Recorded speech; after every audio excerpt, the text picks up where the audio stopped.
रहीमन पानी राखिए बिन पानी सब सून, पानी गए न उबरे मोती मानुष चून।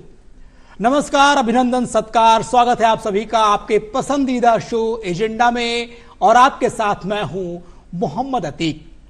कबीर के इन दोहों से आपको अंदाजा तो लग ही गया होगा कि आज की हमारी चर्चा का विषय क्या है। जी हां, बिल्कुल सही समझिए, हमारी आज की चर्चा का विषय है वर्षा जल संरक्षण।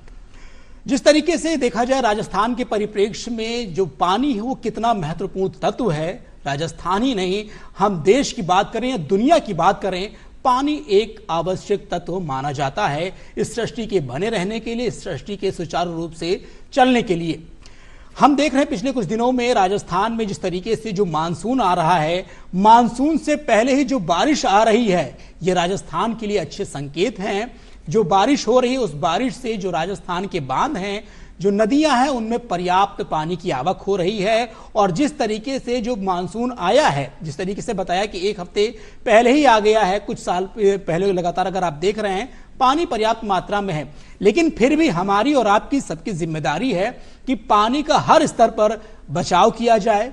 जो वर्षा जल होता है उसमें से अगर एक आंकड़े उठाकर देखा जाए तो 100% में मात्र 8 से 10% पानी ही बचता है। बाकी का जो पानी होता है वो नदियों के माध्यम से, नालों के माध्यम से इस तरीके से समुद्र में मिल जाता है या फिर नष्ट हो जाता है। जरूरत हमें इस परसेंट को आगे बढ़ाने की है, जागरूकता लाने की है। हम आज चर्चा करेंगे, हमारे साथ बेहद खास मेहमानों का पैनल मौजूद हैं। सबसे पहले मैं उनका परिचय कराना चाहूंगा। हमारे साथ मौजूद हैं इस वक्त राधेश्याम शर्मा जी, आप मौसम विभाग केंद्र जयपुर के निदेशक हैं। सर, आपका हमारी चर्चा में बहुत बहुत स्वागत है। नमस्कार। और इसी के साथ में जो जल शक्ति विभाग है, जल शक्ति विभाग किस तरीके से वर्षा जल संरक्षण के लिए भी काम कर रहा है, जल संसाधन के लिए क्या काम कर रहा है, इस पर अपना पक्ष रखने के लिए हमारे साथ मौजूद हैं आर.के. कुशवाहा जी। आप इस विभाग के रीजनल डायरेक्टर हैं। सर, आपका भी इस चर्चा में बहुत बहुत स्वागत है। नमस्कार। दो विभागों की चर्चा हमने आपसे की, उनका तारुफ भी आपसे कराया, लेकिन एक शख्स ऐसे भी हैं हमारे साथ इस पैनल में जो वास्तव में जो चीज हम बातें करते हैं वो धरातल पर उतारते भी हैं। आप प्रगतिशील किसान हैं, आपने पौंड बना करके तकरीबन इन्होंने अपने फार्म में 6 पौंड बनाए और करोड़ों लीटर पानी ये बचा रहे हैं। आपका नाम है सुरेश अवाना जी। सुरेंद्र जी, बहुत बहुत स्वागत है आपका इस चर्चा में। सुरेंद्र जी, हम आपसे काफी कुछ जानने की कोशिश करेंगे। जी बिल्कुल। तो जैसा कि अभी हमने आपसे हमारे जो पैनलिस्ट थे उनसे आपका तारुफ कराया, अब हमारे इस कार्यक्रम की एक रवायत है कि जब भी हम कोई चर्चा करते हैं तो सबसे पहले उसके बारे में, उसकी भूमिका के बारे में जान लेते हैं कि वास्तव में ये है क्या, किस पर हम विस्तार से चर्चा करेंगे। अगले 1 घंटे किस पर सवाल जवाब का सिलसिला शुरू रहेगा। तो जल्दी से आइए देखते हैं हमारी ये विशेष रिपोर्ट।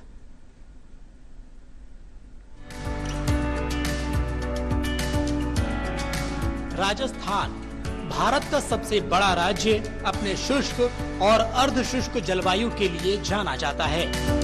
यहाँ कम और अनियमित वर्षा के कारण जल संकट एक पुरानी समस्या रही है।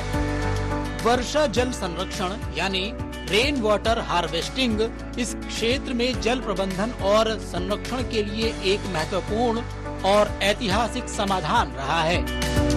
यूं तो राजस्थान में वर्षा के जल को बचाने के लिए ग्रामीण स्तर और विभिन्न प्रणालियों का उपयोग किया जाता है, लेकिन जरूरत है बड़े पैमाने पर जल संरक्षण को लेकर जागरूकता की।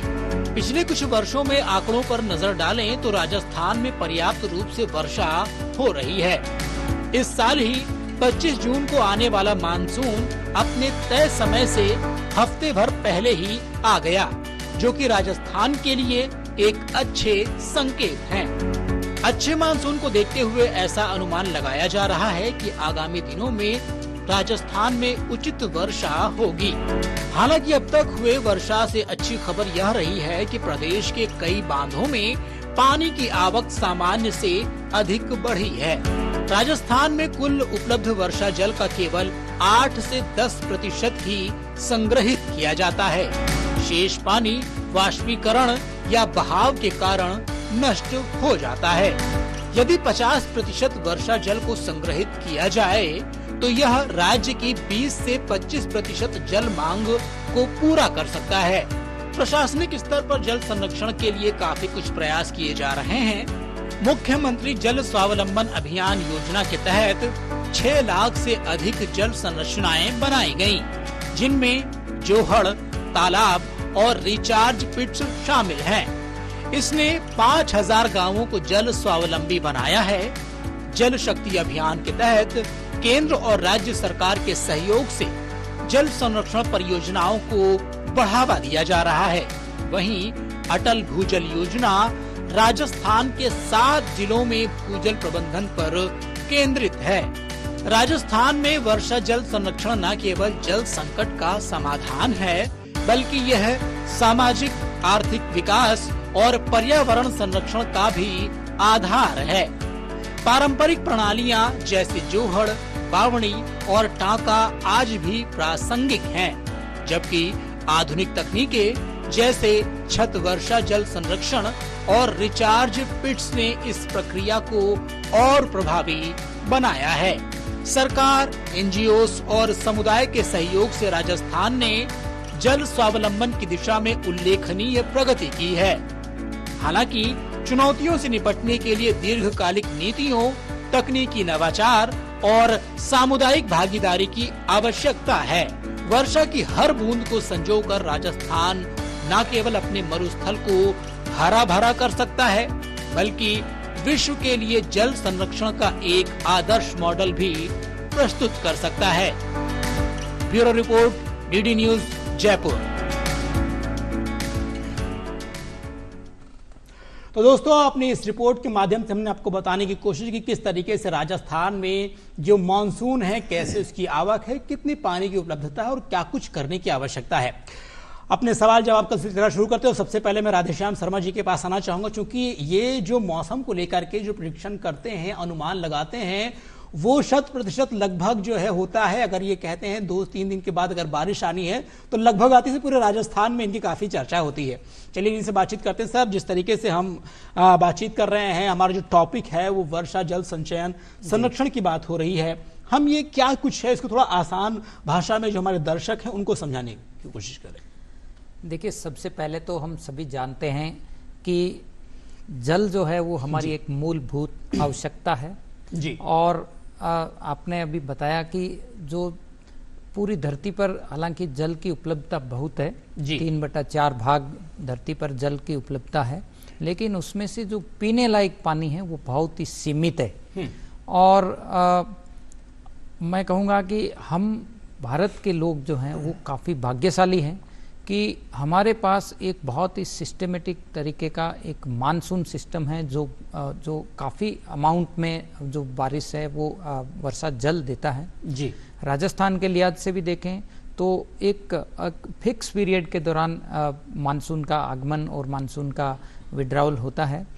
तो ये जो वर्षा जल है ये मुख्य रूप से काफ़ी यूं कह सकते हैं कि पीने के पानी का एक बेस्ट स्रोत है। हम यदि इस बारिश के पानी को बेटर तरीके से मैनेजमेंट करें, इसको संचयन करें और इसको अपने दैनिक जीवन की आवश्यकताओं में, वो चाहे हमारे पीने के लायक हो, चाहे सिंचाई में फसलों के लिए हो, तो हम अपने उपयोग के लिए इस वर्षा जल को ज़्यादा से ज़्यादा उपयोग करें और इसका जो संचयन है वो कर हम मानव जीवन के लिए यूज करें। तो यही एक प्रक्रिया है जिसे हम वर्षा जल संचयन कहते हैं।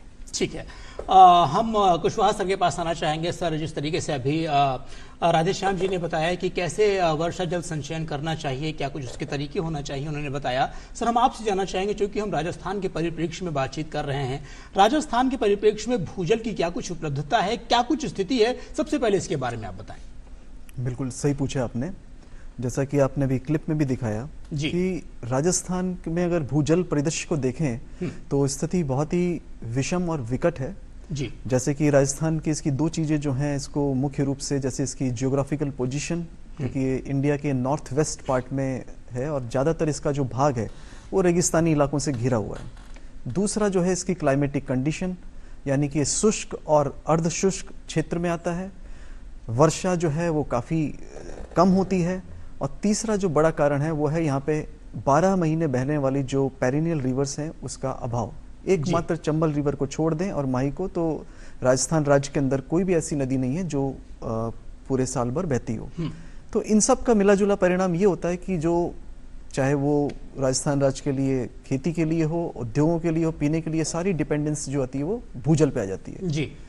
हमने एक जो आकलन किया है, केंद्रीय भूमिजल बोर्ड जो हमेशा हर साल एक आकलन करता है भूजल रिसोर्स का, उस आकलन के अनुसार जो हमने किया 295 ब्लॉक्स और 7 जो हमने अर्बन असेसमेंट यूनिट का किया, उसके मुताबिक जो स्थिति है वो सिर्फ 37 अगर ब्लॉक को छोड़ दें तो बाकी सभी ब्लॉक्स हमारे वो अति दोहित या दोहित या संकटग्रस्त क्षेत्र में हैं। आप इससे अंदाजा लगा सकते हैं कि जितना रिचार्ज हो रहा है उससे कहीं ज्यादा हम उसमें से भूजल में से एक्वीफर में से पानी को दोहन कर रहे हैं। तो स्थिति बड़ी खराब है, मतलब कि 85% जो हमारा ब्लॉक्स हैं वो सारे ओवर एक्सप्लॉइटेड हैं, क्रिटिकल हैं और सेमी क्रिटिकल है, दोहन बहुत ज्यादा है। तो ये सारी परिस्थितियां मिलके जो भूजल के परिदृश्य को है वो बड़ी गंभीर स्थिति में जी बनाती है। तो मतलब आपने एक बार में ही लगभग जो राजस्थान के परिप्रेक्ष्य में जो भूजल की स्थिति है उसके बारे में आपने बताया। हम दोबारा आपसे बातचीत करेंगे। हम सुरेंद्र अवाना सर के पास आना चाहेंगे। जैसे कि हमने शुरुआत में ही बताया कि हम लोग पानी बचाने के लिए बात करते हैं, जद्दोजहद कर रहे हैं, चर्चाएं करते हैं, लेकिन आपने इस चीज को मतलब धरातल पर उतारा है। आपने फार्म अपना बनाया, फार्म में जिस तरीके से आपने पॉन्ड बना रखे हैं, जो वर्षा जल होता है आपका कहना है कि वो आप सीधे उसमें लेते हैं। क्या कुछ प्रक्रिया के तहत आप ये चीज कर रहे हैं? थोड़ा विस्तार से सारी चीजों को बताएं।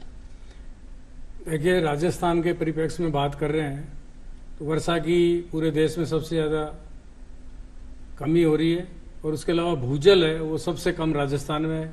और जिस क्षेत्र में मैं काम कर रहा हूँ जयपुर जिले के दूदू ब्लॉक में, तो वहाँ तो आप देखिए पानी की बहुत ही बिल्कुल किल्लत है जी।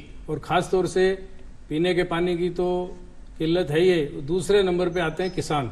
किसानों के लिए पानी की बहुत ही कमी है। इसको देखते हुए पिछले 9 वर्ष में मैंने अपने फार्म पर करीब 6 पॉन्ड बनाए हैं, 3 सरकार की सब्सिडी से और 3 अपने पर्सनल पैसे से जी। जो टोटल है 4 करोड़ 65 लाख लीटर पानी है। और जैसे सरकार कहती है, बुद्धिजीवी कहते हैं कि खेत का पानी खेत में रहना चाहिए।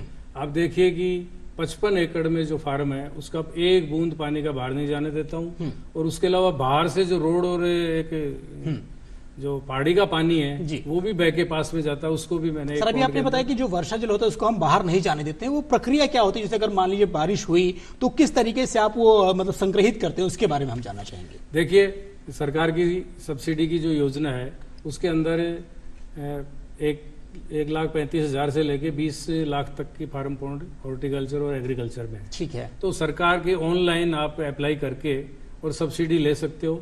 ऐसी जगह पे चयन करें फार्म का जहां पानी आपका खेत से बाहर की तरफ जा रहा हो, उस जगह पे आप पॉन्ड बनाइए।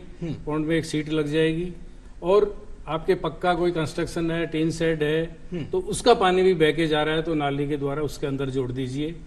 और ये वर्षा जल है, ये हमारे किसानों के लिए बहुत अमृत है। तो इसको जितना बचाएंगे और इससे खेती करेंगे तो उसके बहुत लाभ है।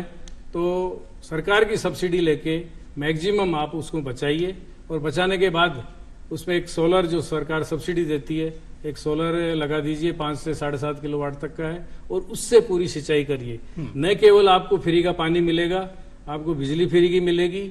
जो किसानों को आज घाटे का सौदा साबित हो रही है कृषि और पशुपालन, इससे आपको लागत कम आएगी। फ्री का पानी होगा और फ्री की बिजली होगी और रात की बजाय दिन में आप सिंचाई कर सकते हैं। तो इस तरह से मेरे किसान भाइयों से कहना है कि सरकारी योजना का लाभ उठा के आप वर्षा जल को बचा करके खेती कर सकते हैं। जी।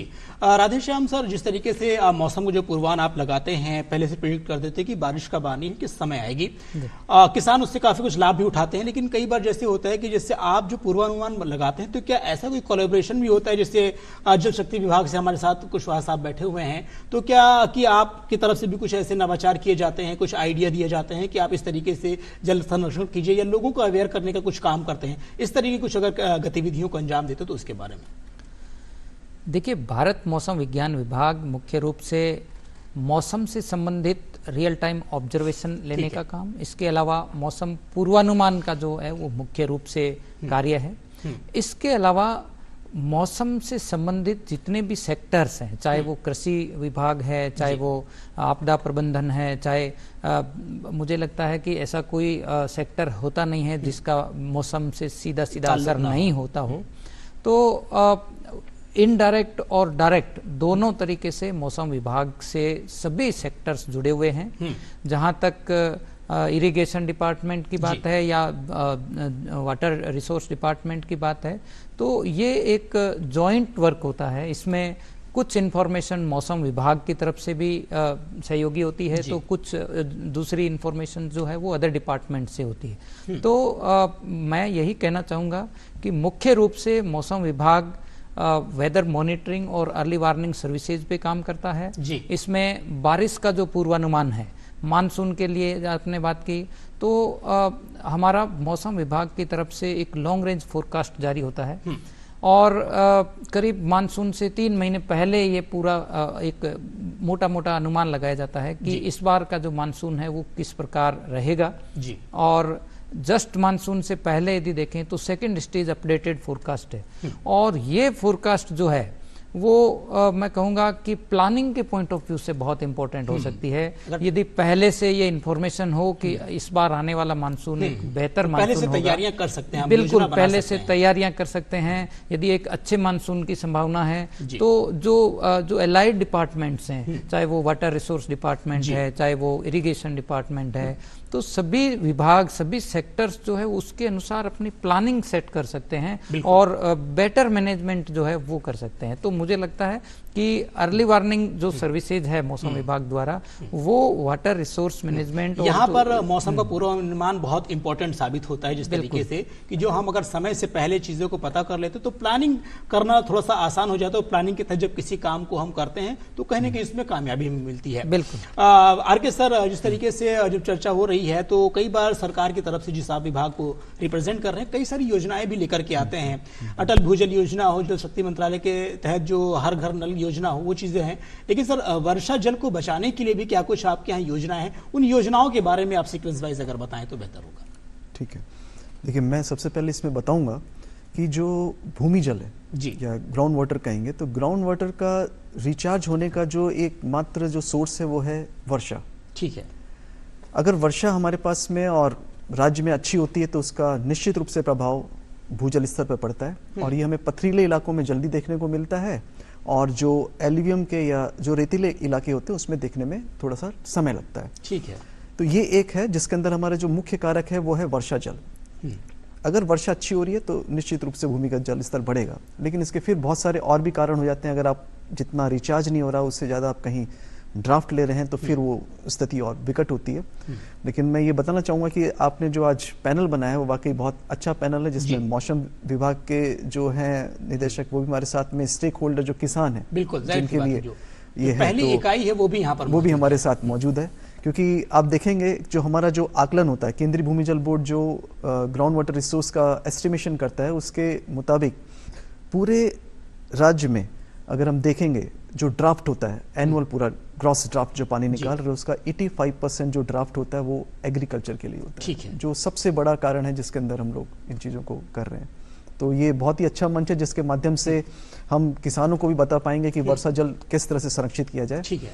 अब मैं आता हूँ भारत सरकार की जो वर्षा जल संरक्षण के लिए जो स्कीम चल रही है, माननीय प्रधानमंत्री ने जो 2019 में जल शक्ति अभियान JSA की शुरुआत की गई थी, उस वक्त में जितने भी संकटग्रस्त जिले थे, वाटर स्ट्रेस डिस्ट्रिक्ट थे पूरे भारत भर में, उनको चिन्हित करके, और उनको चिन्हित करने का काम भी सेंट्रल ग्राउंड वाटर बोर्ड ने किया था। अपने असेसमेंट के अकॉर्डिंगली हमने वो लिस्ट दी थी, उसके अकॉर्डिंगली वो डिस्ट्रिक्ट आइडेंटिफाई हुए और JSA अभियान के तहत में उन सभी जिलों को लिया गया और उन सभी जिलों में water harvesting, recharge shaft, percolation tank, इनसे रिलेटेड जितनी भी इंफॉर्मेशन थी उनको एक जगह इकट्ठा किया गया। प्लस इसके अलावा उनकी जियो टैगिंग की गई, उनके मेंटेनेंस प्लान बनाए गए, उनकी वाटर सिक्योरिटी, वाटर बजट, इस तरह से हमने उसके अंदर सारे काम किए। सर, आपको जो डिपार्टमेंट है, कई बार जैसे तकनीकी बहुत तेजी से बदल रही है, नए नए तकनीकी से चीजों को काम किया जा रहा है, आपका विभाग जल संरक्षण के क्षेत्र में या पानी उपलब्धता के क्षेत्र में कैसे क्या कुछ तकनीकी का इस्तेमाल कर रहा है, कुछ इसके बारे में बताएं। ठीक है, अब जैसे हम इसी उसमें आते हैं, तो जब जल शक्ति अभियान से अब हमारा जो मिनिस्ट्री है, इसी अभियान के तहत में जल संचय और जन भागीदारी, मतलब आज की डेट में जब जल संरक्षण अभियान चल रहा है उसमें पब्लिक का जो पार्टिसिपेशन है उसको मुख्य धारा में लाया गया है, क्योंकि बिना जन भागीदारी के जल का संचय करना बड़ा मुश्किल होता है। ठीक है। क्योंकि सबसे बड़ी उपयोगिता उन्हीं के लिए है। जब तक हम उन्हें समझाएंगे नहीं, उन्हें उस चीज़ों को नहीं करेंगे, तब तक जल का संचय करना उतना उचित नहीं होता। लेकिन जैसे नई तकनीकों के बारे में बताएं तो हम लोग जो तकनीक कर रहे हैं, हम लोगों ने जो हमारे डिपार्टमेंट ने नेशनल एक्वीफर मैपिंग प्रोजेक्ट किया, नैकिम प्रोजेक्ट किया। उसके तहत में हमने पूरे राज्य में जितने भी जल भृत थे यानी एक्वीफर थे, उन सब का हमने एक 3D मैप बनाया। उन सब में हमने ये देखा कि एक्वीफर कितना लेटरल है, वर्टिकल एक्सटेंट उसका कितना है, उसकी कितनी पोटेंशियलिटी है, उसमें ग्राउंड वाटर की क्वालिटी कैसी है। इस तरह के हम लोगों ने मैप्स और रिपोर्ट्स और एक ग्राउंड वाटर मैनेजमेंट प्लान बना के सभी डिस्ट्रिक्ट और कलेक्टर्स के साथ में, इनके साथ में शेयर किया गया है, जिससे कि वो उचित लाइन डिपार्टमेंट्स और स्टेक होल्डर के साथ में पहुंचे। दूसरा जो हम लोगों ने किया, नैकिम के साथ साथ में जो अटल भूजल स्कीम चल रही है, जिसके अंदर करीब 17 जिले और 38 ब्लॉक और 1132 ग्राम पंचायतों में चल रहा है जी। ये प्लान 20 से 25 के बीच में। तो इसके अंदर भी जो मुख्य हमारा रहा, उसमें यही रहा कि जन भागीदारी के थ्रू कम्युनिटी पार्टिसिपेशन को किया जा सकता है। बिल्कुल, उन कम्युनिटी पार्टिसिपेशन के थ्रू ही वाटर सिक्योरिटी प्लान को बनाया गया, उनको ग्राम सभा में अप्रूव करा के उन्हीं के लोगों के द्वारा उसको इम्प्लीमेंट कराया गया उस लेवल तक। मतलब तो जन भागीदारी इसमें देखने को मिल रही है। बिल्कुल चर्चा कर रहे हैं, दरअसल वहाँ पे जन भागीदारी को हम सुनिश्चित भी करना बड़ा जरूरी है। और सर, जिस तरीके से बातचीत टेक्नोलॉजी की हो रही, तो सर अभी मैं देख रहा था कि तमिलनाडु के जो किसान होते हैं, हालांकि इसका सवाल का जवाब मैं इनसे लेना चाहूंगा, लेकिन मैं बातचीत आपसे कर रहा हूं कि जो तमिलनाडु के किसान थे वो इंटरनेट ऑफ थिंग्स, एक टर्मिनोलॉजी होती है, आप बखूबी जानते हैं, जो हमारे व्यूअर्स है वो भी जानते होंगे। वो क्या करते हैं कि जैसे अगर सिंचाई करना होता है, जो इनका फार्म होता था, वहां पर मोबाइल में उसको कनेक्ट करके जो जमीन है कितने पानी की उसकी आवश्यकता है, वो एआई टेक्नोलॉजी के थ्रू उसको बताता कि पानी की आप जो है उसको मॉइस्चराइज कितना करना है, कितना नहीं करना है। वो किसान अपने घर में बैठ करके उस मोबाइल ऐप के जरिए से वहां पानी की सिंचाई कर रहा है और ये चीजें कर रहा है। तो सर, मैं आपसे, अवाना जी, आपसे जानना चाह रहा था कि क्या इस तरीके की टेक्नोलॉजी, चूंकि आप प्रगतिशील किसान हैं, आपने कई देशों का दौरा भी किया है, इजराइल की टेक्नोलॉजी भी आपने यहां पर की है, तो इस तरीके की चीज को क्या आपने कभी इंप्लीमेंट करने की कोशिश की, जैसे तमिलनाडु की जो मैंने एक जिक्र किया, या इस तरीके कुछ और चीजें जो आपके मन में आइडिया हो उसका थोड़ा शेयर करें। देखिए, अभी तक जो जिस एआई तकनीक का आप जिक्र कर रहे हैं जी, वो राजस्थान के किसानों को तो अभी सरकार की तरफ से कोई नहीं है, लेकिन हाँ, पूसा नई दिल्ली जब मैं गया था, वहाँ जरूर वहाँ के साइंटिस्टों ने हमें बताया और मैंने कोशिश की, लेकिन अभी मेरे फार्म पर भी नहीं है, मैं समझता हूँ जहाँ तक राजस्थान में नहीं। तो क्या तकनीकी दिक्कत क्या रहेगा, मान लीजिए करना हो, शुरू करना हो, तो उसके बारे में भी थोड़ा सा देखिए। ये थोड़ा सा जहाँ नहरी इलाका है या जहाँ ट्यूबवेलों में पानी है जी, वहाँ तो बहुत जल्दी सक्सेस हो सकती है। ठीक है। हमारे यहाँ तो ग्राउंड वाटर नहीं है, पौंड की जैसे मैं बात कर रहा हूँ, मेरे यहाँ है, ये सक्सेस हो सकती है, लेकिन किसानों के पास आज भी अब पौंड बनाने लगे हैं। ठीक है। तो इसलिए ये तकनीक नहीं आई है। लेकिन जो दूसरी तकनीक है छोटी छोटी, जैसे मिनी स्प्रिंकलर है, ड्रिप है, इससे भी पानी की बहुत बचत होती है। ठीक है। इसके ऊपर राजस्थान के किसान अभी काम करने लगे हैं और ठीक है, ठीक है। राधेश्याम शर्मा सर भी आपकी बात में कुछ अपनी बात एड ऑन करना चाह रहे हैं, क्या कुछ कहना चाह रहे हैं सर, आप बताएं। बिल्कुल, मैं इनकी बात से पूरी तरह से सहमत हूँ कि एआई बेस्ड जो अभी बात चल रही है, हालांकि ग्राउंड लेवल पे किसानों के पास अभी तक, जहां तक मेरे पास इंफॉर्मेशन है, नहीं उपलब्ध है, लेकिन पिछले 5-10 सालों से यदि आप देखेंगे तो आजकल काफ़ी टेक्नोलॉजिकल एडवांसमेंट हुआ है। इसमें जो फव्वारा पद्धति से जो सिंचाई है वो मैंने देखा है कि काफ़ी जगह पे कारगर हुई है, और जो नहरी क्षेत्र है, खासकर हमारे जो पश्चिमी राजस्थान के, तो वहाँ पे रूटीन से पानी की उपलब्धता है। तो वो किसान भाई अब वो स्प्रिंकलर टेक्निक से सिंचाई कर रहे हैं, तो पहले की तुलना में अब वो ज़्यादा क्षेत्र में सिंचाई कर पा रहे हैं और ज़्यादा यील्ड ले पा रहे हैं, प्रभावी भी हो रहे हैं। और जो इजराइल की जो टेक्निक आपने बताई, बूंद बूंद प्रणाली, एक टेक्निक का भी मैं देख रहा हूँ पिछले 10-15 सालों से काफी जगह पे उपयोग में लिया जा रहा है और काफी कारगर सिद्ध है। ड्रिप टेक्नोलॉजी इसको बोलते हैं। बिल्कुल बिल्कुल। तो ये टेक्नोलॉजी जो है वो फिलहाल कई इलाकों में, काफी क्षेत्रों में उपयोग में ली जा रही है, काफी कारगर भी है। जी बिल्कुल। कुशवाहा सर, जिस तरीके से जब हम जल संरक्षण की बात करते हैं, कुछ नदियां हैं, पोखर होते हैं, तालाब होते हैं, इन पर इंक्रोचमेंट भी बहुत सारा कुछ होता रहता है और ये मतलब समय के साथ सूख भी जाते हैं, तो इनको जीवित करने के लिए या जो इंक्रोचमेंट हो रहा है उसमें सरकार की क्या कुछ भूमिका होती है? अगर मान लीजिए आपके संरक्षण में कोई तालाब, नदी कुछ ऐसी आ रही है, उस पर कुछ ऐसी चीजें अगर हो रही, गतिविधियां हो रही हैं, कैसे आप उसको डील करते हैं और कैसे मतलब उसमें चीजों को अंजाम देते हैं, उसके बारे में सर बताएं। ठीक है, जैसा आपने बताया वैसे मैं आपको एक चीज़ का इसमें बताऊं कि जब इस तरह की जो चीज़ें आती हैं इंक्रोचमेंट, ये बेसिकली स्टेट गवर्नमेंट का सब्जेक्ट होता है, जिसमें स्टेट गवर्नमेंट उसको रेगुलेट करती है और इस तरह के अतिक्रमण को। लेकिन अगर इसका साइंटिफिक इम्पैक्ट अगर देखना हो तो वो स्टडीज़ हमारे पास में आती हैं, तो हम उस पूरे जो एरिया होता है उसका एक पूरा कैचमेंट एरिया को बनाते हैं, हम एक वाटरशेड मैप बनाते हैं और उसके बाद हम उसमें डिलिनेशन करते हैं कि कैचमेंट में कौन सा एरिया रिचार्ज जोन में है, कौन सा इंटरमीडिएट जोन है, कौन सा डिस्चार्ज जोन में। तो डेफिनेटली अगर कोई कॉलोनी या किसी तरह का इंक्रोचमेंट आपके नेचुरल वाटर बॉडीज़ में है तो ये सीधा सीधा जो स्टैच्यूटरी रेगुलेशन से उनका उल्लंघन होता है और उसमें जो कार्रवाई होती है वो राज्य स्तर के ऊपर इसको हमेशा सुनिश्चित किया जाता है कि इस तरह की कार्रवाई नहीं की है। इसका आप देखेंगे कि एक जो राजस्थान राज्य में रामगढ़ जो बांध है, इसका भी अगर आप उदाहरण लें, जिसमें कि 1982 में नौका एशियाड हुआ था, उसके बाद में जो इसके अंदर इंक्रोचमेंट हुआ और high level committee, empowered committee बनी और इसके जितने भी जो नदियों का जो प्रभाव था या इनमें जो स्ट्रीम्स का जो प्रभाव था उसके अंदर कहीं ना कहीं रुकावटें या इंक्रोचमेंट हुआ, तो उन चीज़ों को बनाया और उन चीज़ों को हटाया जा रहा है जिससे उसकी जो प्रवाह है, उसका जो फ्लो है, उसको सुनिश्चित किया जा सके और उस चीज़ को भरा जा सके। तो सरकार इस पे हमेशा ध्यान देती है और जब भी जरूरत पड़ती है तो उस पर वो एक्शन एज पर एक्ट उसमें लिया जाता है।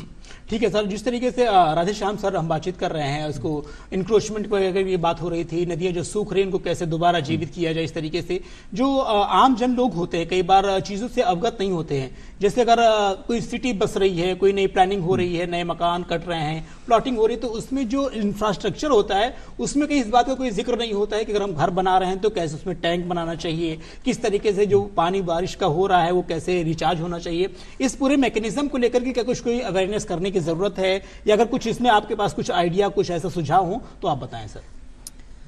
देखिए, सबसे महत्वपूर्ण यह है कि आम जनता के मन में जब हमारे राजस्थान का नाम आता है तो पहला जो सोचने में आता है कि राजस्थान में काफी कम बारिश होती है, यहाँ वर्षा जल संचयन जो है वो कितना कारगर सिद्ध होता है, उसको खुद को डाउट होता है कि हमारे राजस्थान में पूरे मानसून में 435 mm बारिश होती है। ठीक है, और इसका मतलब यदि मात्रात्मक रूप से देखें तो इसका अर्थ यह है कि 1 स्क्वायर किलोमीटर क्षेत्र में यदि इसको पानी के आयतन से यदि कैलकुलेट करें तो 43 करोड़ 50 लाख लीटर पानी होता है। और पूरे राजस्थान के लिए यदि हम कैलकुलेट करें तो राजस्थान का जो एरिया हमें पता है कि 3,42,000 स्क्वायर किलोमीटर क्षेत्र में देखेंगे तो ये बहुत बड़ी मात्रा में इतना पानी हमारे हर मानसून सीजन में औसत गिरता है। मात्रा में से 8 से 10% हम पानी बचाते हैं ना। बिल्कुल, मैं यहाँ पे ये कहना चाहता हूँ कि इतनी औसत बारिश से यदि एक सामान्य परिवार का जो मकान का जो क्षेत्र होता है, चाहे 1000 स्क्वायर फीट भी ले लें, तो उससे भी 1.5 से 2 लाख लीटर पानी प्रति वर्ष मिल सकता है। लेकिन इसके लिए हमें एक पॉजिटिव सोच डेवलप करने की जरूरत है कि हम अपने घर से शुरुआत करें कि क्यों ना हम एक वाटर स्टोरेज टैंक अपने घर के लिए बना सकते हैं और इसमें केवल अपनी छत का पानी ही यदि स्टोर करें तो वो पानी हमारे पूरे साल भर के लिए, एक नॉर्मल फैमिली के लिए सफिशिएंट होगा। तो मुझे लगता है कि अवेयरनेस की तो जैसे आपने बताया कि जरूरत है ही है इसमें, और टेक्नोलॉजी की भी काफी जरूरत है, क्योंकि इसमें आजकल काफी टेक्निक्स भी आई है कि किस प्रकार से बेटर तरीके से हम अपने दैनिक यूज के लिए अपने घर में इस सिस्टम को अप्लाई कर सकते हैं। इसके अलावा जो बड़े जो डैम्स हैं जहाँ पे और डैम्स बनाए जा सकते हैं या 2 नदियों को आपस में कनेक्ट करके पानी की उपलब्धता की जा सकती है, तो टेक्नोलॉजिकल एडवांसमेंट की भी जरूरत है और साथ ही साथ आम जन में अवेयरनेस की भी जरूरत। ठीक है राकेश सर, आप भी कुछ बात कहना चाह रहे हैं, लेकिन आपके बात में मैं एक सवाल भी जोड़ देता हूं। जिस तरीके से अभी सर बता रहे थे कि इतने बड़े पैमाने पर पानी की जो आवक होती है, बारिश होती है, सब कुछ होती है, लेकिन उसका जो हम बार बार रिपीट कर रहे हैं कि 8 से 10% ही पानी हम बचा पाते हैं। ये जो आंकड़ा है इसको हम बढ़ाने के लिए क्या कुछ ऐसी गतिविधियां कर सकते हैं, कैसे लोगों को अवेयर कर सकते हैं, या मैं व्यक्तिगत लेवल पर क्या कर सकता हूं, इसके बारे में भी अपनी बात में जोड़ते हुए आप जवाब दीजिए। ठीक है, अब जैसे मैं जो हैं राधेश्याम शर्मा जी, इनका थोड़ा सा मैं और ऐड करना चाहूँगा कि जैसा यहाँ पे अर्बन लोकल बॉडीज़ हैं, स्वास्थ्य जो विभाग है यहाँ का, उसका एक अपना एक स्टैच्यूटरी उसने अपने बिल्डिंग बायलॉज के अंदर ये चीज़ का प्रावधान किया गया है कि अगर 225 स्क्वायर मीटर से अगर उस एरिया जो उसका अगर ज़्यादा है तो उसके अंदर roof top rain water harvesting structures बनाना मैंडेटरी है। ठीक है, उनको तभी ये बिल्डिंग बायलॉज के अंदर यहाँ पे ऑलरेडी राजस्थान के अंदर इम्प्लीमेंटेड है। और इसके अलावा सेंट्रल ग्राउंड वाटर अथॉरिटी जो यहाँ रेगुलेट करती है, वो जितनी भी अर्बन एरिया में आपके जितने भी ट्यूबवेल्स या बोरिंग से इस तरह से हो रहे हैं फॉर ड्रिंकिंग डोमेस्टिक के लिए, चाहे वो इंफ्रास्ट्रक्चर कैटेगरीज में हो, उनको भी एक परमिट सिस्टम इशू किया हुआ है। तो हम उस परमिट सिस्टम के थ्रू उनको हम लोग एनओसी देते हैं और उसकी बाकायदा कंप्लायंसेस कंडीशंस होती हैं, जैसे उसे अपने ग्राउंड वाटर एब्स्ट्रक्शन स्ट्रक्चर्स में फ्लो मीटर लगाना है, उसका एब्स्ट्रक्शन डेटा हमें टेलीमेट्री के थ्रू मिलना है, प्लस उसे roof top rain water harvesting करना है, एसटीपी प्लांट्स लगाना है, रिसाइकिल रीयूज करना है, ये सारी जो बाध्यताएं हैं उस एनओसी के माध्यम से, उस परमिट सिस्टम के माध्यम से central ground water board authority उसको सुनिश्चित कराता है राजस्थान राज्य में। और जो बिल्डिंग बायलॉज हैं वो है ही है। ठीक है, तो ये वो चीज़ है। दूसरा मैं इसमें आता हूँ, जैसा आपने कहा कि अर्बन जब हम लोग प्लान करते हैं तो क्या इस तरह की चीज़ों को हम लोग क्या पहले से ही नहीं करते। तो मैं इसमें बताना चाहूँगा कि अभी central ground water board, state ground water department और डेनमार्क के साथ में एक आपस में एमओए हुआ है, कोलैबोरेशन हुआ है, जिसके तहत में अर्बन हाइड्रोजियोलॉजी और अर्बन एक्वीफर सिस्टम को हम लोग समझ रहे हैं और उसके बारे में एक जॉइंट स्टडी ली गई है। तो उसके अंदर भी हम लोग ये चीज़ डिस्कस कर रहे हैं। जब प्लानिंग की बात आती है, जैसे आप देख रहे हैं कि अर्बन एरिया या सिटी का विस्तार बहुत तेजी से हो रहा है और जितनी तेजी से हो रहा है आप देखेंगे कि पानी और भूजल की जो समस्या है उतना ही ज़्यादा विकराल रूप भी ले रही है। तो उसको किस तरीके से क्या है, तो जब हम लोगों ने टाउन प्लानर के साथ भी मीटिंग किया, क्योंकि टाउन प्लानर को भी ये चीज़ समझनी पड़ेगी कि जब वो मास्टर प्लान बनाते हैं किसी भी सिटी का, तो उसमें उन्हें जोन्स को डिफाइन करना चाहिए कि किस जोन के अंदर रेजिडेंशियल एरिया होगा, कौन से जोन ऐसे हैं जो protection ground water protection zones होंगे, कौन से जोन है जहां ग्राउंड वाटर कंजर्वेशन होंगे। अदरवाइज क्या होता है, बहुत हैपहैज़ार्ड वे में प्लानिंग होती है। तो हमने ये बताया कि on the basis of our study आप कंसल्ट करें हमारे साथ में, हम आपको एरिया का जोनिंग करके बताएंगे कि इस एरिया के अंदर ही आप रेजिडेंशियल करें या इंडस्ट्रियल करें, और इस तरह से आप उसके अंदर ब्लू और green infrastructure means water bodies और ग्रीन बेल्ट्स के लिए भी जगह छोड़ें। तो उससे एक प्रॉपर रिचार्ज होगा और अर्बन एरिया का ग्राउंड वाटर लेवल भी डिप्लीट नहीं होगा। ठीक है सर। राधेश्याम सर, मैं ये जानना चाहता हूँ, आजकल जो एक चलन चल गया है आरओ पानी पीने का, मतलब आप किसी भी शहर में अगर जाते हैं हर घर में आपको ये व्यवस्था मिलेगी, ये व्यवस्था कितनी कारगर है? सबसे पहली बात तो ये है कि मैंने ये भी सुना है कि ये कुछ तो फैशन में लगा लेते हैं कि भाई अगर मेरा घर, तो घर में आरओ का प्लांट लगाना बहुत आवश्यक हो गया, जरूरी हो गया है। क्या वास्तव में ये इतना जरूरी है? क्योंकि मैंने ये भी पढ़ा है कि अगर पानी आपको पीना है, अगर नॉर्मल उसमें मिनरल्स मिल रहे हैं आपको, तो कोई आरओ की प्लांट की कोई जरूरत है नहीं, लेकिन फिर भी लोग लगवाते हैं। और ये भी मैंने सुना है, मतलब पढ़ा है कि 1 लीटर पानी को मतलब वो करने के लिए, मिनरल बनाने के लिए या करने के लिए 3 लीटर पानी जो है उसमें वेस्ट चला जाता है। तो ये कितना ज्यादा कारगर है या क्या कुछ इतना जरूरी है, इसके बारे में हम जानना चाहेंगे। देखिए, कई रिपोर्ट्स ये कह रही हैं कि आरओ का जो वाटर है वो हमारे स्वास्थ्य के लिए तो हानिकारक है ही है। दूसरा, जैसे आपने बताया कि 1 लीटर आरओ से फिल्टर करने के लिए आपको 2 लीटर वेस्ट करना पड़ता है। तो दोनों ही एंगल से आरओ का जो यूज है वो मैं मानता हूं कि सही नहीं है। जहां तक वर्षा जल की बात है, तो पीने के लिए सबसे बेस्ट यदि कोई पानी है तो वो वर्षा जल है। और एक ही उपाय कारगर हो सकता है, जो हम इस वर्षा जल को ठीक से संरक्षित करें और स्टोरेज करें। तो मेरे हिसाब से आरओ जो है वो एक समय था जब एक फैशन का भी एक हिस्सा था और लोग यूज करते हैं, लेकिन इसके जो लॉन्ग टर्म इफेक्ट है, यदि आप एक हेल्थ के पॉइंट ऑफ व्यू से देखें, तो इसमें कुछ स्टडी ये सजेस्ट करती है कि आरओ से जितने जो हमारे स्वास्थ्य के लिए जो काम के जो यूजफुल जो मिनरल्स हैं वो भी रिमूव हो जाएंगे, तो हमारे धीरे धीरे हमारी बॉडी में उन मिनरल्स की कमी आनी शुरू हो जाएगी। लेकिन वर्षा जल जब धरती के ऊपर जब गिरता है, तो धरती में मौजूद जो नेचुरल मिनरल्स है वो उस पानी में मिक्स हो जाते हैं, दूसरी अशुद्धियां उसमें होती नहीं है। और उसको यदि हम भूमि बेस्ड, भूमि में ही यदि स्टोरेज करके यूज करेंगे, तो उसमें सबसे मैं कहूंगा कि सबसे बेस्ट जो पीने के लायक जो पानी है, तो वो ये एक बेस्ट ऑप्शन हो सकता है। ठीक है। राकेश सर भी कुछ बात कहना चाह रहे हैं और अपनी बात सर करें, उसके बाद मैं एक सवाल आपसे और भी पूछूंगा, उसके बाद मैं सीधे सुरेंद्र सर के पास आऊंगा। हाँ, मैं उसी में ऐड कर रहा था कि जैसा आपने भी कहा, शर्मा जी ने भी कहा, जो आरओ का पानी है, आरओ लगाना एक वाकई स्टेटस सिंबल हो गया, लेकिन हमें ये सोचना पड़ेगा कि वाकई आरओ लगाना जरूरी है या नहीं है। इस चीज पे मुद्दे की बात है, वो वही सबसे बड़ी बात है।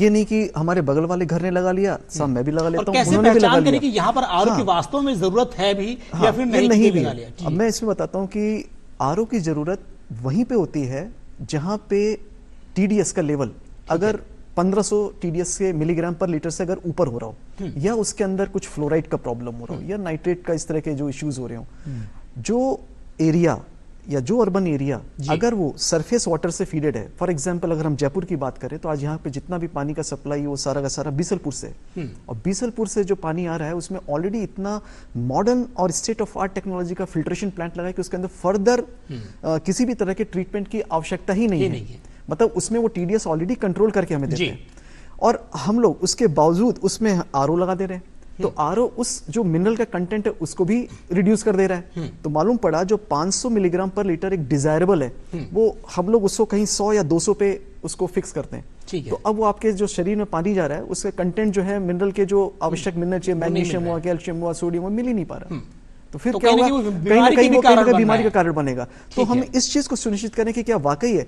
मैं ये बताना चाहूंगा दर्शकों को इस माध्यम से कि आप आरओ वहीं लगाएं जहां इसकी जरूरत हो। अदरवाइज जो शहर का जो एरिया है, और अगर वो आपको पीएचडी पानी दे रही है, वाटर वर्क्स आपको पानी सप्लाई कर रहा है, तो उसमें आरओ की जरूरत नहीं है। वो टीडीएस को कंट्रोल करके देते हैं। सिर्फ और सिर्फ आपको अगर लगाना भी है तो सिंपल किसी भी कंपनी का जो बैक्टीरियोलॉजिकल ट्रीटमेंट करे, जो ई कोलाई करे, उतना ही हमें यूवी रेस वाला जो फिल्ट्रेशन टेक्निक है वो हमारे लिए है सबसे सुटेबल टेक्निक है। अदरवाइज आप इस पे ना जाए। हाँ, ग्रामीण इलाके जहाँ पे कि आपका पेयजल जो सप्लाई है वो पूर्ण रूप से अगर भूजल पर है और उसकी गुणवत्ता सही नहीं हो तो उसको जांच कराने के बाद में ही रिकमेंड किया जाता है। राकेश सर, मेरा इसी से मिलता जुलता सवाल एक और ये भी है कि जिस तरीके से जो पानी का एक वर्गीकरण की बात आती है, भाई एक पानी आ रहा है उसी से हम पानी को पी भी रहे हैं, उससे हम कपड़े की धुलाई भी कर रहे हैं, और उसके अलावा हम गमलों में पानी भी दे रहे हैं, कई बार आप शहरों में देखते हैं। तो इसका वर्गीकरण कैसे किया जाएगा? जो पीने वाला पानी है वो अलग होना चाहिए, और उसके बाद में अगर हम सिंचाई कर रहे हैं, मतलब अगर पौधों को पानी दे रहे हैं,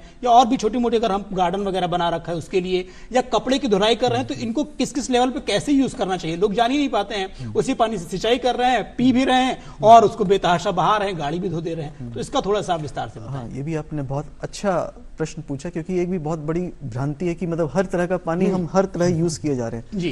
तो सेंट्रल ग्राउंड वाटर अथॉरिटी जब इंफ्रास्ट्रक्चर प्रोजेक्ट्स में इस तरह में जब वो एनओसी देती तो इस चीजों को सुनिश्चित करती है कि उन बिल्डिंग्स में, अपार्टमेंट्स में जो पीने के लिए उसमें ड्वेल वाटर सप्लाई सिस्टम हो। मींस पीने के लिए पानी का जो है वो लाइन सेपरेट हो और ग्रे वाटर उसके लिए सेपरेट हो जी। और हम लोग जो उसमें एसटीपी का भी प्रावधान करते हैं कि जो भी उनका जो पानी फ्लशिंग से आ रहा है या किचन से आ रहा है वो एक अलग माध्यम से होकर उसको ट्रीट करके उसको रिसाइकिल करके वापस किया जाए। ठीक है। तो हमें करना ये चाहिए जो हमारे नॉर्म्स हैं उसके अकॉर्डिंगली हमें पीने के पानी का वर्गीकरण अलग से करके सिर्फ पीने के लिए उसको देना चाहिए, और बाकी के पानी के जैसे फ्लशिंग के लिए या हॉर्टिकल्चर इसमें हमें रिसाइकिल और रीयूज का पानी यूज करना चाहिए। अगर हम इस पानी को करते हैं तो कहीं ना कहीं हम अल्टीमेटली जो हमारा फ्रेश वाटर है हम उसकी सेविंग करते हैं। ठीक है, ये बहुत जरूरी है। सुरेंद्र जी, जिस तरीके से कई बार जो पानी की जैसे वर्षा जल के कैसे संचय करते हैं, कैसे उसको बचा रही है, तो आपने बताया। अगर हम वाटर रिचार्ज करें, जैसे कि आप ये बारिश के दौर में आपने तो काम किया अच्छा किया, लेकिन बाकी और जो ऐसे जो परिवर्तन होते हैं, समय होते हैं, उस टाइम पे कैसे, जैसे हैंडपंप हो गया उसका पानी कैसे आप रिस्टोर करते हैं, वाटर रिचार्ज के लिए क्या कुछ आइडिया करते हैं, कैसे काम कर रहे हैं, उसके बारे में भी बताएं।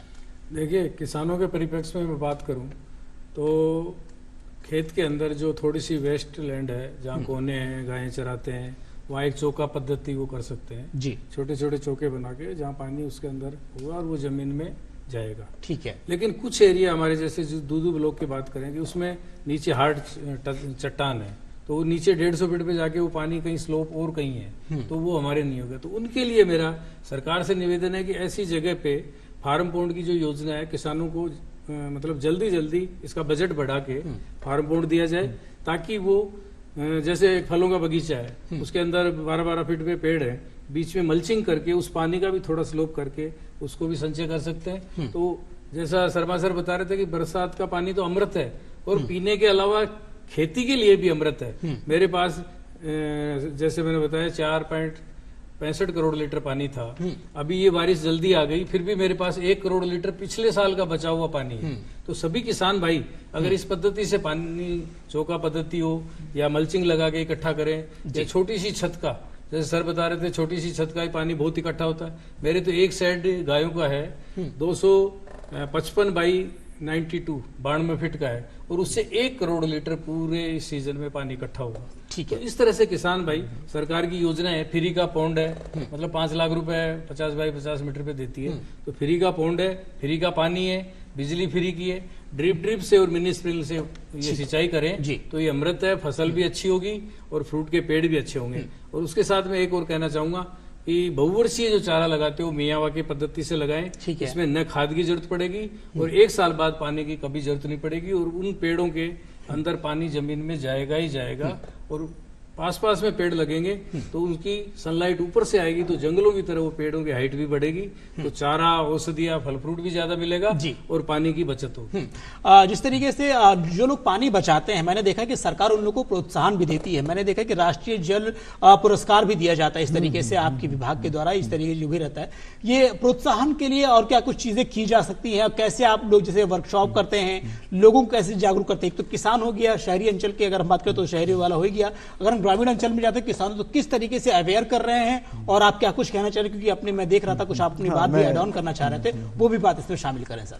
देखिए, मैं इसमें आपको ये बताना चाहूँगा, जैसा कि किसान भाई भी हमारे साथ में बैठे हैं, प्रगतिशील किसान हैं जी। तो भारत सरकार जो केंद्रीय भूमि जल बोर्ड जो हमारा विभाग है, उसके माध्यम से हम लोग हर स्तर के ऊपर एक कैपेसिटी बिल्डिंग प्रोग्राम और एक ट्रेनिंग प्रोग्राम करते हैं। उसका एक लेवल होता है टियर 1, टियर 2 और टियर 3। टियर 3 लेवल पे जो हम लोग एक ट्रेनिंग प्रोग्राम देते हैं, वो हमारा एक ब्लॉक लेवल पे जाके सारे जो भी उसके स्टेक होल्डर्स होते हैं उनको हम समझाते हैं कि वहाँ पे जो पानी की उपलब्धता कैसी है, पानी का जो क्वालिटी कैसी है, और वहाँ पे पानी को उस क्षेत्र में बचाने के क्या क्या तरीके हो सकते हैं। तो ये हमारा एक लेवल ऑफ प्रोग्राम्स है जिसको हम लोग अपने माध्यम से हम लोग बताते हैं।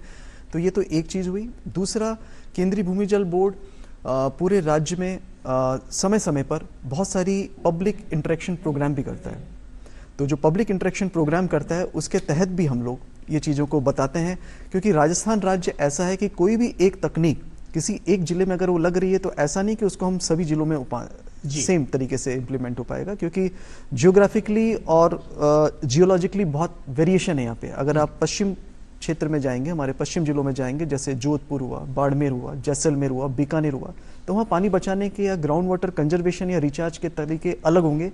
उसके मुकाबले में अगर आप हमारे जैसे पथरीले इलाके में जाएंगे, जैसे बाड़मेर, ये आपका उदयपुर, बांसवाड़ा, डूंगरपुर, अजमेर, भीलवाड़ा, सवाई माधोपुर, करौली, तो इन जगह में जो ग्राउंड वाटर रिचार्ज होगा वो एक अलग तकनीक से माध्यम से होता है। हाँ। ये हम जो तकनीक जिस एरिया के लिए सुटेबल होती है, क्षेत्र के हिसाब से, उसको हम वहाँ पे जाके अपने PIP प्रोग्राम के तहत जो हमारे जितने भी वैज्ञानिक लोग हैं वो लोग जाते हैं और उनको बाकायदा हर चीज़ को विस्तार से समझाते हैं। जैसे आप देखेंगे कि traditional water harvesting system western Rajasthan के अंदर टांका, क्योंकि वहाँ पे इवोपरेशन रेट काफ़ी हाई होती है, तो आप पानी भी कम है, तो वहाँ पे वर्षा जल जैसा कहा कि सबसे एकदम शुद्ध जल होता है, तो उसको वो लोग संरक्षित करते हैं, उसको बचा के जमीन के नीचे टांका बना के वहाँ पे सुरक्षित करके साल भर पीने के पानी के लिए लेते हैं। लेकिन अगर यही चीज़ आप पूर्वी राजस्थान या दक्षिणी राजस्थान में जाएंगे जहाँ वर्षा भी काफ़ी अधिक होती है, तो वहाँ पर जो बहता हुआ वर्षा जल है उसको रोकने के लिए हम लोग anicut, check dams, gabion structures या पॉन्ड्स के स्ट्रक्चर्स, पर्कुलेशन टैंक्स, इस तरह की जो स्ट्रक्चर्स होते हैं वो हम लोग रिकमेंड। राधेश्याम सर, आप अपनी बात कहना चाह रहे हैं, लेकिन मैं एक सवाल भी इसी में ऐड कर देता हूं, आप दोनों का जवाब अच्छे से दीजिएगा। अभी हाल फिलहाल में रिपोर्ट्स आ रही हैं कि जो राजस्थान की जो डैम्स थे, जैसे डैम्स का जिक्र हो ही रहा था, तो वहाँ पे पानी की आवक काफी अच्छी मात्रा में हो गई है, और ये भी हो रहा है कि मतलब इतना पर्याप्त पानी कि आगे कई महीनों तक जो है पानी से जरूरतें पूरी हो सकती हैं। तो ये आंकड़ा कैसे बरकरार रहे, कैसे इसमें जो है बांध जो है वो और दुरुस्त किए जा सकें, इसके बारे में जवाब दीजिए, प्लस अपनी बात इसमें ऐड करिए सर। सबसे पहले तो मैं खुशवाहा साहब के साथ में एक पॉइंट ऐड करना चाहूँगा। इन्होंने ये मेंशन किया है कि पश्चिमी राजस्थान के जो रेगिस्तानी क्षेत्र है हमारे थार मरुस्थल के, वहाँ पे लोगों ने पानी के महत्व को, बल्कि वर्षा जल के महत्व को समझा है, और काफ़ी पहले से ये तकनीक जो है, ट्रेडिशनल जो तकनीक है वो अपनाई जा रही है। क्यों वहाँ पे उन लोगों ने इसको समझा है? क्योंकि वहाँ पानी की उपलब्धता पहले भी बहुत कम थी, आज भी कम है। बिल्कुल। तो जहाँ पानी की उपलब्धता कम होगी वहाँ के लोग नेचुरली पानी के महत्व को समझेंगे, वैल्यू को समझेंगे। पूर्वी राजस्थान में या जो बाकी जगह जहाँ पे पानी सुगमता से उपलब्ध हो जाता है, चाहे वो नल से हमारे घर में आ रहा है, चाहे वो नदी से आ रहा है, तो चाहे वो बारिश से हो, तो उस जगह पे हमारे जो नेचुरल जो टेंडेंसी होगी वो पानी के इम्पोर्टेंस को उतना नहीं समझ पाएगी। दूसरा, जो आपने डैम की जो बात की, तो इसमें मैं एक ही पॉइंट ऐड करना चाहूँगा कि पिछले 10-15 सालों से यदि देखें तो राजस्थान में जलवायु परिवर्तन के प्रभाव से बारिश के आंकड़ों में बढ़ोतरी हो रही है, यानी बारिश की गतिविधियां बढ़ रही है, मानसून का पैटर्न भी कहीं ना कहीं चेंज हो रहा है, मानसून के दिनों की अवधि जो है वो 1 सप्ताह तक लगभग बढ़ रही है। तो ऐसे में मैं समझता हूं कि क्लाइमेट चेंज के असर से यदि बारिश में बढ़ोतरी हो रही है तो इसका हमें एज ए अपॉर्चुनिटी के रूप में देखना चाहिए।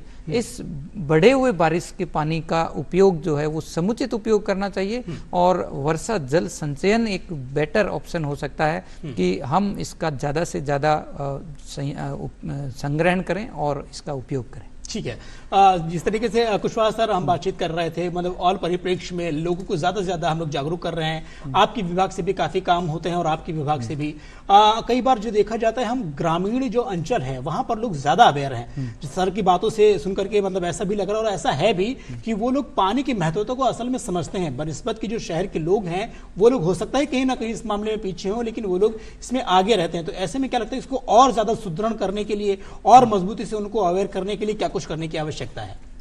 देखिए, आपने ये चीज़ बहुत सही कही है आपने कि अगर ग्रामीण परिवेश और एक शहरी परिवेश में अगर हम तुलनात्मक अध्ययन करें तो ये चीज़ बहुत है कि जो अर्बन एरिया या शहरी परिवेश है वो पानी का बहुत ज़्यादा मिसयूज़ करता है। जैसे कि कारों को पानी से धोना, बिना किसी चीज़ के सोचे समझे सुबह शाम धो रहे हैं, कार को धो रहे हैं, फ्रेश वाटर को बहा रहा जा रहा है, सीवर्स में डाला जा रहा है, मतलब शावर लगा के नहा रहे हैं, मतलब इस तरह की चीजें जो हो रही। जबकि ग्रामीण परिवेश में, और मैं तो ग्रामीण से भी ज्यादा अगर मैं कहूँ आदिवासी उसमें चले जाए, बांसवाड़ा डूंगरपुर में चले जाए, तो वो लोग जितना पानी की मितव्यता करते हैं शायद हम लोग कर ही नहीं पाते। वो लोग पानी को नहाते भी हैं, उसी से अपना पानी को बचा भी लेंगे और फर्दर भी यूज करेंगे, मतलब उस साइकिल को रिसाइकिल इतना ज्यादा करते हैं कि वो लोग हमसे ज्यादा बचा रहे हैं। तो ये चीज बाकी हमसे उनसे सीखने लायक है।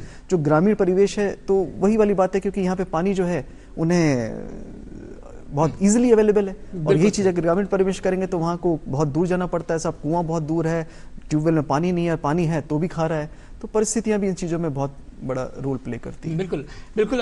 शर्मा जी, जिस तरीके से हम बातचीत कर रहे हैं और जिस तरीके से जो मौसम विभाग है कई सारी तकनीकों के साथ में आगे आया है, उसकी सटीकता की काफी प्रशंसा होती है। आप बता रहे हैं ये इस क्या पद्धति के थ्रू आप ये चीज तय करते हैं कि कब क्या चीज जो है होने वाला है, क्या चीज रहते, उस पद्धति के बारे में, उस प्रक्रिया के बारे में थोड़ा बहुत हमारे दर्शकों को बताएं। देखिए, शॉर्ट में मैं कहूँ तो मौसम का पूर्वानुमान जो है वो ऑब्जर्वेशन पर सबसे ज़्यादा डिपेंड करता है। यानी कि कल कैसा वेदर होगा ये बताने के लिए ये जानना बहुत ज़रूरी है कि आज का एटमॉस्फेयर कैसा है। यानी कि ऑब्जर्वेशनल नेटवर्क जितना मजबूत होगा, जितना टेक्नोलॉजिकली एडवांस होगा, फोरकास्ट भी उतना ही बेटर होगा। तो पिछले कुछ सालों से टेक्नोलॉजिकली वे से मौसम विभाग ने काफ़ी एडवांसमेंट किए हैं। वो चाहे रडार हो, चाहे सैटेलाइट हो, चाहे ऑटोमेटिक वेदर स्टेशन हो, चाहे अपर एयर बैलून ऑब्जर्वेशन हो।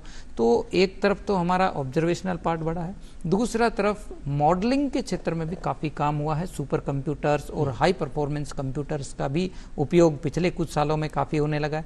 तो मॉडलिंग ने भी काफ़ी वेदर फोरकास्ट की एक्यूरेसी को बढ़ाने में हेल्प की है। तो निरंतर research and development and technological advancement की वजह से एक्यूरेसी में बढ़ोतरी हुई है। और मैं बता दूं कि पिछले साल ही भारत सरकार ने मिशन मौसम के तहत एक स्पेशल प्रोजेक्ट लॉन्च किया है जी। और आप देखेंगे कि आने वाले समय में जब इस प्रोजेक्ट का भी योगदान जो होगा तो वो अर्ली वार्निंग सर्विसेज और मौसम जो सूचनाएं हैं, मौसम सेवाएं जो है, इसमें काफी और बढ़ोतरी देखने को मिलेगी। ठीक है, तो बिल्कुल जी बिल्कुल। सुरेंद्र जी, आपके अगल बगल में दो विभाग बैठे हुए, एक मौसम विभाग बैठा हुआ है, एक जल विभाग बैठा हुआ है। हम आपसे ये जानना चाहेंगे कि आप जो मौसम विभाग का कैसे मतलब प्रयोग करते, जब ये प्रेडिक्शन कर देते हैं कि मौसम में बारिश होने वाली है, धूप ज्यादा होगी, गर्मी ज्यादा होगी, तो वो कैसे आप पता करते हैं? और बगल में आपके जो दूसरा विभाग बैठा है, जल शक्ति विभाग है, उससे कैसे कोलैबोरेशन करके कि क्या कुछ उसकी योजनाओं का लाभ ले रहे हैं, इन दोनों के बारे में बताएं।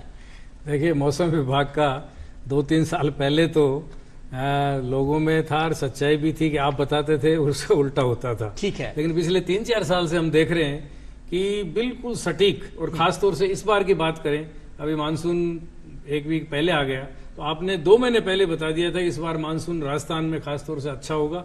तो मैं मौसम विभाग को और ये जो हमारी साइंस ने तरक्की की है और भारत सरकार ने जो ऊपर सैटेलाइट छोड़े हैं, इसके लिए तो मैं और खास तौर से किसान भाई धन्यवाद के पात्र हैं। और हम मोबाइल के अंदर भी इस तकनीक को देख लेते हैं, तो ये हमारे लिए बहुत अच्छी बात है।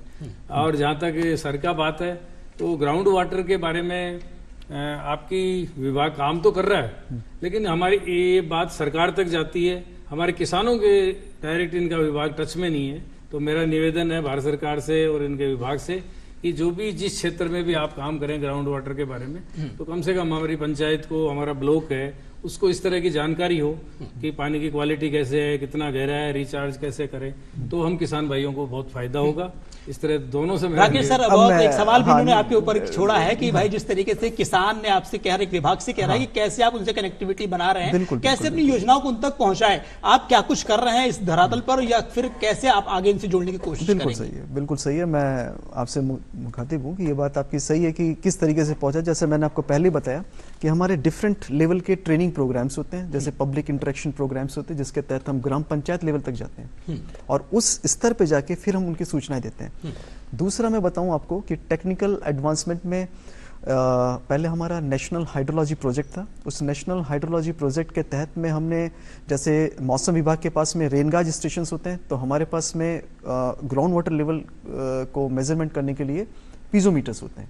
तो ऐसे हमारे पूरे राजस्थान राज्य में करीब सेंट्रल के हमारे करीब 1500 हैं और स्टेट गवर्नमेंट के करीब 7000 है। तो वो दोनों मिला के हमारे पास में एक अच्छी खासी संख्या में जो पीजोमीटर्स हैं, जिसमें हम लोगों ने real time data acquisition system है, RTDAS कहते हैं उसे, और उसमें ऑटोमेटिक वाटर लेवल रिकॉर्डर है और वो टेलीमेट्री सिस्टम के साथ में जुड़े हैं। तो उसमें हर पल की उस एरिया में वाटर लेवल क्या है, ग्राउंड वाटर लेवल, वो हमारे पास में जानकारी आती है और उसी जानकारी के बेसिस पे हम लोग वाटर लेवल बुलेटिन और वाटर क्वालिटी बुलेटिन, 2 तरह के जो बुलेटिन्स हैं, जैसे मौसम विभाग जारी करता है, वैसे ही अभी हमारी जो मिनिस्ट्री है, ये भी रिसेंटली हम लोग इसको डिस्ट्रिक्ट एडमिनिस्ट्रेशन के साथ में शेयर करना शुरू किया है, जो कि काफ़ी आगे के प्लानिंग में काम आता है जी। तो इस तरह की चीज़। तीसरा मैं आपको और बताऊंगा कि जैसे हर जिले में, तो जैसे जल शक्ति अभियान है, इसके अंदर GSA के अंदर हमारे हर जिले में एक एक जल शक्ति केंद्र बना हुआ है जी। तो जल शक्ति केंद्र में किसान भाई या जो भी स्टेक होल्डर्स हैं, वो वहां पे जाके अपनी समस्याओं को, समस्या जैसे कि साहब हमारे क्षेत्र का पानी खारा है, मीठा है, या कितनी गहराई पे इसकी उपलब्धता मिलेगी और ये पानी कितने साल तक चल पाएगा कि नहीं चल पाएगा, मैं ट्यूबवेल कितनी डेप्थ तक लगाऊं, इस तरह की कंप्लीट जो जानकारी है वो अब जल शक्ति केंद्र से ले सकते हैं। इसके अलावा हमारे क्षेत्रीय कार्यालय भी हैं और समय समय पे जो हम लोग प्रोग्राम PIP करते हैं उससे भी देते हैं।